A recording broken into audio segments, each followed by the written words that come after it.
Haroldo Sánchez, sin reservas. En palabras sin reservas, los alcaldes deberían ser los mejores ejemplos de hijos pródigos de sus comunidades y no ser lo peor de sus pueblos. Es fotógrafo de bodas, es mormón, apasionado de ciclismo y se considera un inconforme que quiere aportar a la sociedad. Viajamos hasta el corredor biológico del bosque seco de Ostua, Jutiapa, en donde conocimos un proyecto territorial sostenible. Haroldo Sánchez, sin reservas. Las fortalezas están en nuestras diferencias, no en nuestras similitudes. En nombre de todo el equipo, les damos la bienvenida. Recuerde que puede ser parte de nuestras historias escribiéndonos a nuestras páginas de Facebook. Comenzamos.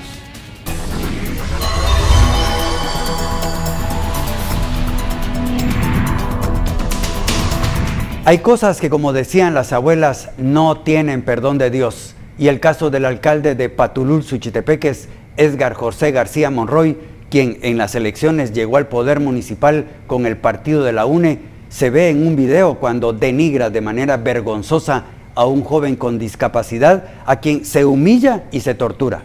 Esto mientras el jefe edil se ríe y se burla. La cólera que genera este tipo de acciones es muy grande. Demuestra hasta dónde algunos alcaldes llegan a usar mal ese poder que la misma población les ha otorgado. Pero esto no se queda allí. Este señor irresponsable hace todas estas barbaridades en compañía de uno de sus hijos, así como de uno de sus cuñados. Aunque, ¿qué se puede esperar de la mayoría de los alcaldes si los ejemplos que tienen de otros jefes ediles no son los mejores para cambiar su forma de ser? Las municipalidades, en una gran mayoría, se han convertido en lugares donde el robo descarado de los recursos que manejan les permite tener casi un poder absoluto en sus comunidades. Ustedes que viven en algunos de esos 340 municipios que tienen alcaldes, no me dejarán mentir. Vean cómo cambiaron su vida al llegar a la comuna. Eso con los nuevos, porque aquellos que se reeligen cada 4 años son los mejores ejemplos de lo que quiero decir. No está de más aclarar que no todos los alcaldes son corruptos, aunque sí, una gran mayoría, lamentablemente. En los últimos años hemos visto cómo algunos de ellos están ahora tras los barrotes y otros sometidos a investigaciones. Sus pueblos han sido las principales víctimas de esos desalmados políticos que creen que sus comunidades no merecen un mejor destino. Malaya sea cuando la CICIG y el MP se ponga a investigar cada uno de esos gobiernos municipales, porque allí se destaparía toda la podredumbre que los corrompe hasta la médula de los huesos. Los dineros que les llegan solo lo usan para comprar nuevas viviendas, adquirir carros de lujo, cambiar de casa, ponen en la municipalidad a sus familiares y sus amigos y viajan con todo pagado. Se dan la vida que siempre quisieron tener antes de llegar a ser los alcaldes. Como nadie los castiga por sus actos, siguen medrando con los recursos de su gobierno. A lo mejor dirán que si allá en la capital, o sea aquí, se roban todo lo que pueden, ¿por qué no ellos? Son contados los alcaldes que de verdad son honrados, trabajadores y dignos. Ellos son la gran diferencia y han logrado sacar adelante a sus comunidades, haciendo realidad las promesas que hicieron durante la campaña electoral. Esos hacen la diferencia y merecen todo el respeto y apoyo de sus vecinos. Los otros, esos que como el de Patulul, que destroza la vida de un muchacho que encima sufre de discapacidad, tan solo merece el rechazo y la condena por tan vil actitud. No es posible que Guatemala siga siendo escenario de estos hechos donde no existe ningún ejemplo digno de ser imitado. Al contrario, estos sucesos forman parte de lo peor de un ser humano que encima lo hace frente a uno de sus hijos. ¿Qué ejemplo? ¿Qué enseñanza se le puede dar entonces a quien debería de formar, de guiar, de cuidar para que sea la diferencia en su pueblo y a quien tan solo pone en entredicho frente a los demás? Los políticos no son dueños de los puestos públicos. Jamás se debe de olvidar que todos ellos están allí por el voto de los demás, lo cual no les faculta para convertirse en verdugos de los demás ciudadanos. Que trabaje por el bienestar del pueblo, eso hay que exigirles cada día. no están allí de gratis. Por el contrario, reciben un sueldo y terminan siendo empleados y no dueños de sus alcaldías. Habría que reforzar el mensaje que los políticos se comporten como personas y no como animales, con perdón de estos últimos, que nada tienen que ver con llegar a ser alcaldes de un pueblo, al que deben transformar de la mejor manera. El de Patulul está entre uno de los peores casos de abuso de autoridad que he visto en mi vida.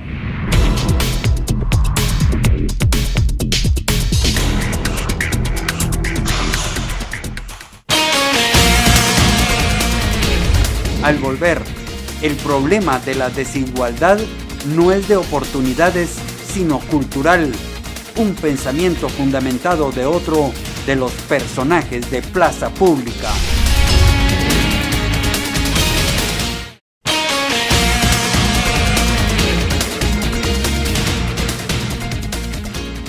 Es fotógrafo de bodas y tiene un negocio de comida en Totonicapán y Xela. Es concejal séptimo de la municipalidad, mormón, apasionado del ciclismo y se considera un inconforme que quiere aportar a la sociedad.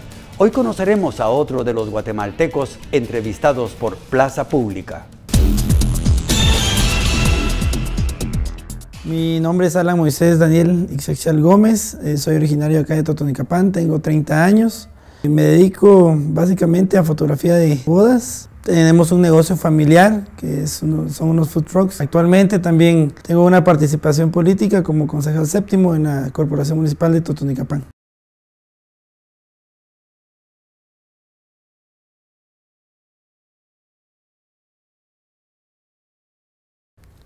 Pues crezco en Totonicapán, nazco en Totonicapán y crezco acá. Prácticamente acá estudié parte de mi primaria en el Colegio Pedro de Betancourt y posterior a eso era como el irse a estudiar a Quetzaltenango era una consigna y estudié en el Colegio Liceo Guatemala. En esa etapa intermedia se podría decir, mis papás me mandan año y medio a Lago Salado, Utah, a estudiar y hago mis estudios universitarios en la Universidad Mesoamericana. Y estudié Derecho pues prácticamente porque mi papá es abogado y pues él tenía el deseo de tener un hijo abogado y pues básicamente por eso estudié Derecho. Somos una familia de 5 hermanos, mi papá es abogado, 33 años de haberse graduado, mi mamá es comerciante, ella tiene una fábrica de ropa.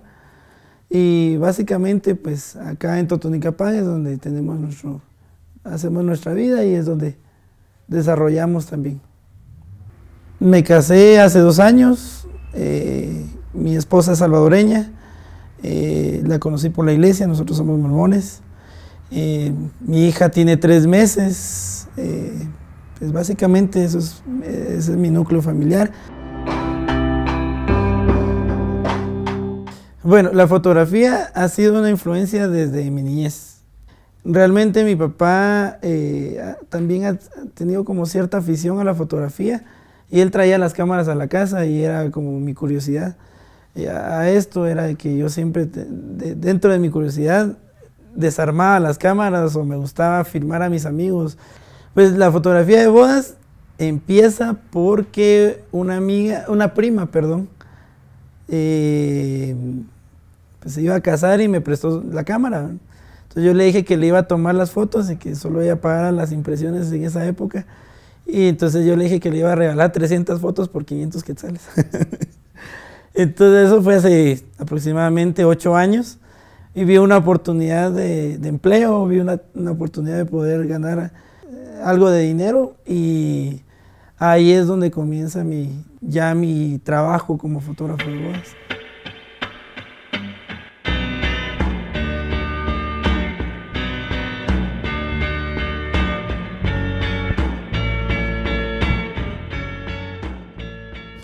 Bueno, en el 2015 tengo la invitación de un amigo ya de varios años, que es Andrés Rodríguez, un amigo cineasta, para poder documentar las manifestaciones de Quetzaltenango. Estuve participando en unas 3 o 2 manifestaciones de Quetzaltenango cuando él me hace la pregunta si realmente solo en Xela hay manifestaciones o también aquí en Toto. Entonces le manifesté que sí, en Toto también habían algunas manifestaciones. A partir de ahí, de la documentación, a través de mi participación como fotógrafo, nace un movimiento político con otros amigos que son empresarios acá en Totonicapán, don Alfredo Canís, que fue también nuestro candidato, pero él dentro de la manifestación me hacía la pregunta, ¿qué se podía hacer o qué solución le encontraba yo a la problemática nacional? Y le decía que únicamente participando podíamos tener este cambio. Entonces con este señor, amigo, Alfredo Canís, y otro amigo que se llama Juan Vadillo, empezamos a formar un grupo para analizar qué podíamos hacer, y de ahí nace la idea de un comité cívico. Realmente fue una campaña muy austera, de aproximadamente como 40,000 quetzales a nivel local, a comparación de los partidos políticos, ¿verdad? Nosotros no estábamos seguros de participar, ni siquiera de inscribirnos en el Tribunal Supremo Electoral, y tuvimos mes y medio de campaña. A partir de ese mes y medio que nació, o que logramos inscribirnos, hicimos público que existía un comité cívico en Totonicapán. Entonces, nos fue suficiente mes y medio, y gracias también a la coyuntura nacional, para poder participar. Y se logró una cierta cantidad de votos, y pude entrar como concejal séptimo a la municipalidad de Totonicapán. Pásame una de chicharrón y una de pollo. Con mucho gusto. ¿Tres queso, va? Sí, todas tienen queso. Ah, ¿Y de tu qué quieres? una sola. San Francisco del Alto es una tierra muy próspera, donde se consigue mucho textil, y la gente pues sí tiene un poder adquisitivo bastante considerable y muy aceptable, y se da el contraste llegando a las comunidades. Pero realmente considero que es un tema más cultural. Se le ha puesto como un chip y se le ha dicho, vos no podés, o vos no perteneces a este círculo, ¿verdad? Porque realmente yo soy indígena, mis raíces son indígenas. Sin embargo, mis papás siempre buscaron que yo me educara o que experimentara en otras culturas. Y eso me hizo ver más allá de Totonicapán. Pero tampoco eso no me sirvió a mí para victimizarme, ¿verdad? El hecho de ser indígena no quiere decir de que todo mundo va a ser racista conmigo, porque tengo amigos que no son indígenas y me tratan súper bien, y tengo amigos que son indígenas y que entre nosotros mismos nos bloqueamos, y porque no tengo el poder adquisitivo de X o Y persona, pues no pertenezco a ese círculo. Considero de que dentro de los indígenas hay una élite, y esa élite ahorilla y margina a su misma gente, y ese es el problema más grande, y ellos mismos son los que le ponen las condiciones a las demás personas. Nuestra misma gente ahorilla a sus hermanos, y ese es el problema que yo considero que es el más grande en nuestra cultura, en nuestra población.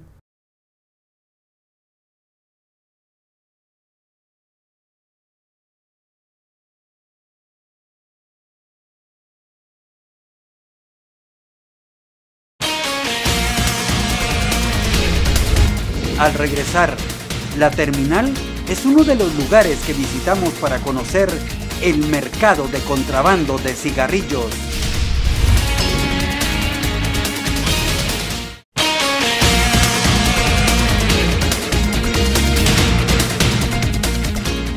El siguiente reportaje se centra en analizar el caso del diferendo entre Guatemala y Belice, motivo de la próxima consulta popular del 15 de abril.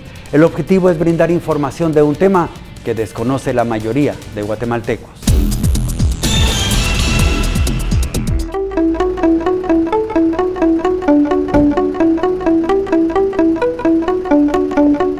Desde Desde hace 200 años, Guatemala y Belice han tenido enfrentamientos por el diferendo territorial, insular y marítimo pendientes de resolver. Los ingleses llegaron a Belice en 1783 por una concesión que le otorgó la corona española para explotar el palo de tinta.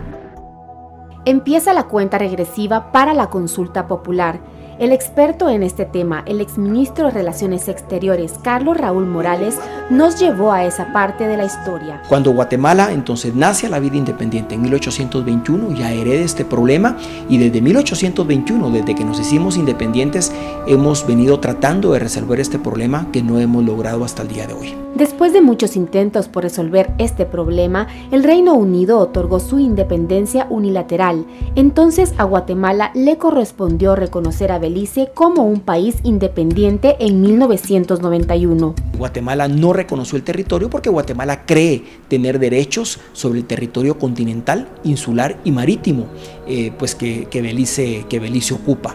Y para poder resolver un litigio de carácter internacional, para poder resolver un litigio de este tipo, el derecho internacional nos da tres formas: la vía directa, que lo intentamos, pero de 1991 al año 2000. No se logró ningún arreglo, ya que la constitución de nuestro país ni la legislación beliceña le permite a sus gobernantes hacer concesiones de terrenos. La Corte Internacional de Justicia, que es la que hemos elegido para resolver este diferendo, porque es un tribunal de Naciones Unidas, porque es un tribunal especializado en resolver litigios de este carácter, de carácter territorial, y porque además tiene un método coercitivo de ejecución de la sentencia. En el 2005 se llegó al acuerdo sobre el marco de negociación para alcanzar una solución equitativa al diferendo territorial. En el 2008, ante la Organización de Estados Americanos, se firma el acuerdo especial para someter el reclamo territorial, insular y marítimo. En el 2015, el protocolo de acuerdo especial para que los dos países celebren sus consultas populares en fechas diferentes. ¿Sabe usted qué es una consulta popular?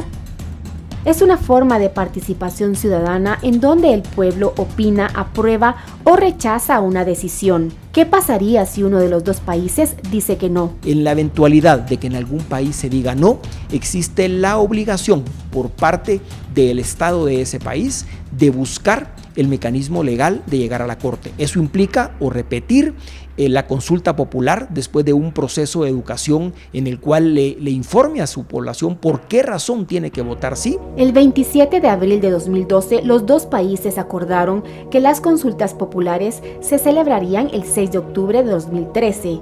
Sin embargo, Guatemala renunció al referéndum al enterarse que Belice efectuó modificaciones en su legislación electoral, la cual ponía en diferentes condiciones a los dos países. Entonces, ¿por qué hay que votar este 15 de abril? ¿Qué queremos? Resolver este diferendo con Belice, saber si tenemos derecho o no aparte de ese territorio, pero necesitamos que después de que se decidan si tenemos derecho o no a ese territorio, que se establezca una frontera para desarrollar relaciones de paz, de armonía, de buena vecindad. El Tribunal Supremo Electoral convocó mediante el Decreto 1/2017 a la consulta popular, y para participar los requerimientos son estar empadronados y presentar su documento personal de identificación DPI.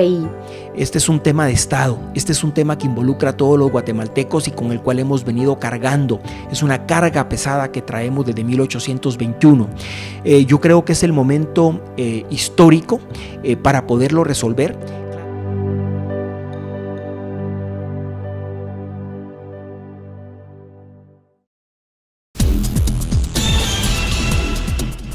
Nuestro equipo de Sin Reservas hizo una visita de campo al corredor biológico del bosque seco de Ostuá, en Jutiapa, en donde nos dan a conocer el lago de Huija y un proyecto sostenible que ayuda a las familias de estas comunidades a disminuir el uso de la leña.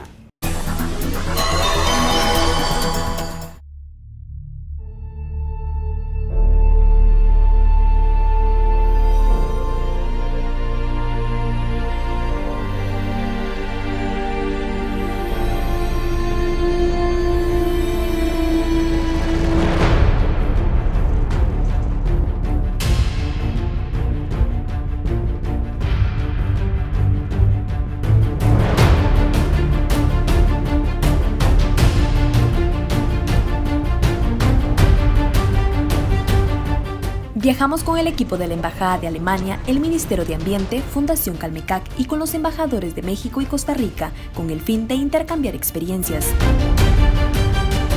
Dentro de esta gira realizamos una visita al corredor biológico del bosque seco de Ustúa, que se ubica en Asunción Mita, Jutiapa. Tras un recorrido de 4 horas llegamos al lago de Huija. Su extensión y belleza hacen que en la actualidad sea un gran atractivo turístico en Guatemala. Este es un río binacional que compartimos entre Guatemala y El Salvador. Actualmente ahí hay presencia de 6 áreas protegidas. Está el volcán Suchitán, el volcán Dipala, el volcán Las Víboras, la laguna de Atezcatempa, el lago de Huija. Y realmente el objetivo es poder asegurar el agua, poder asegurar el suelo, el alimento y el bosque para que las comunidades puedan desarrollar todas sus actividades. El nombre Huija proviene de los mayas y significa agua en la altura. Según las leyendas, este lago se originó por las erupciones del volcán San Diego ubicado en El Salvador y es considerado uno de los más limpios a nivel nacional.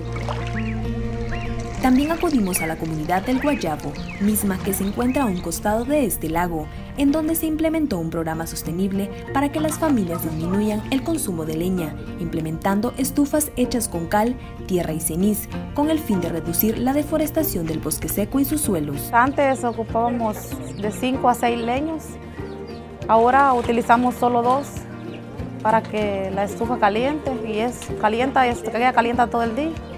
En lo que estoy cocinando los alimentos, hecho las tortillas.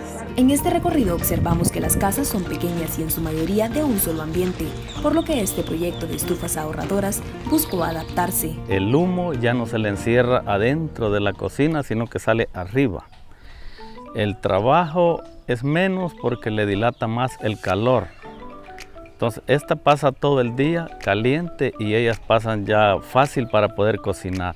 Se ahorran trabajo, se ahorran leña y menos contaminación adentro de la cocina. Con este programa se han beneficiado otras comunidades aledañas. El implementar estos proyectos en lugares así ayuda a conservar la vida del ser humano y la silvestre, ya que la mayoría de las familias que viven aquí se dedican a la pesca. Pescamos hasta 150. Cuando está buena la pesca, pescamos hasta 200. Pero cuando está mal, lo más, unos 20, 30 pescados. Pero estando en el lago de Huija conocimos a William, quien nació en este lugar y desde que tiene memoria la luz es escasa y si alguien desea tener tiene que comprar unas plantas que cuestan alrededor de 3.500 quetzales.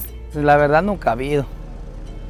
¿Para qué le vamos a decir? Aquí a veces uno pone luz con plantillas que ha comprado, eléctricas, y pone su lucita uno aquí, va. Cada casa va, normal va, uno para cada quien.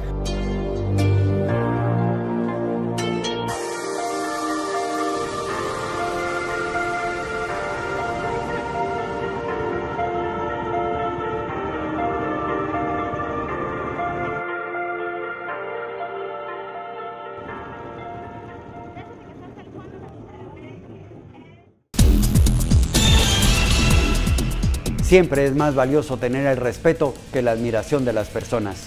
Hemos llegado al final de Sin Reservas. Acompáñenos mañana para un programa especial de investigación a fondo, a esta misma hora. Que descanse.